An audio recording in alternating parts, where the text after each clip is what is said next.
Good afternoon, everybody. It's your old pal Overland Miller here. Hope you're doing well on this nice summer day, Tuesday, the 2nd of June 2020. Hope you're keeping up appearances and looking after yourself in these tough times.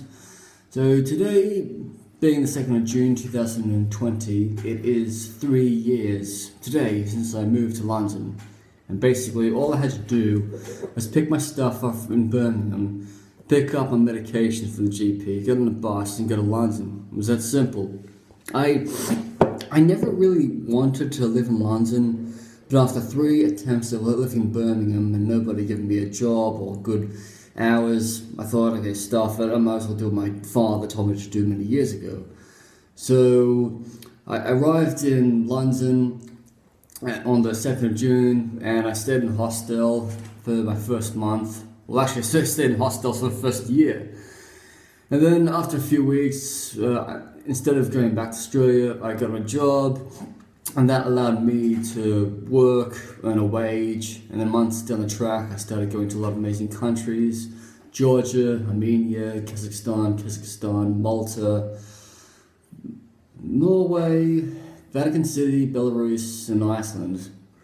So in the last 3 years, I spent the majority of my time in London. I did spend a month living in Stockholm in July 2018, and I was living in Birmingham for a month like this year. But I've always come back to London for work. I've always lived in London, and I've always had a thing of I've not ventured out of London much in the last 12 months. I mean, because in previous times in the UK, I would just go up and down the country, looking for work, looking for jobs, hanging out with people. But then once I settled in London, I thought, no, there's no way I really want to go to Middlesbrough and see my dorky dad's family, or I don't have the time to go see my cousin up north who's 13 hours away in Aberdeen. But then what I've done is I've worked a lot more harder than I did in my Australian life. I've earned a lot more money. I've basically worked a lot more hours. So there's no way I'd ever want to go back to Australia, even if they are paying 25 Australian dollars an hour.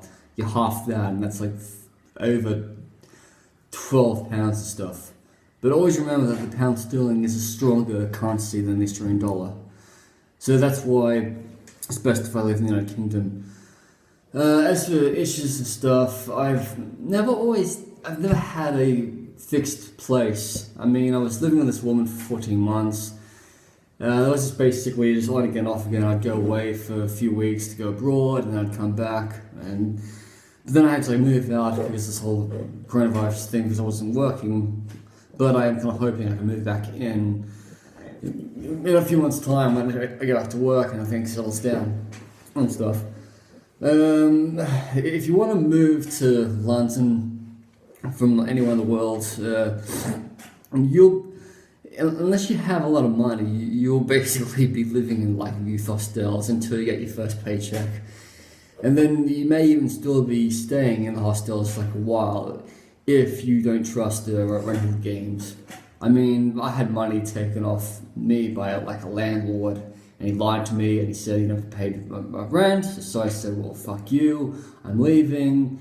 And they never paid me back my deposit, and that's kind of how I decided that I wouldn't trust the London rental games, because I didn't live in a house until I moved to Stockholm. And then after I came back, I was with this Jamaican lady for 2 months in Leytonstone, and then I had to move out when she had more students come in.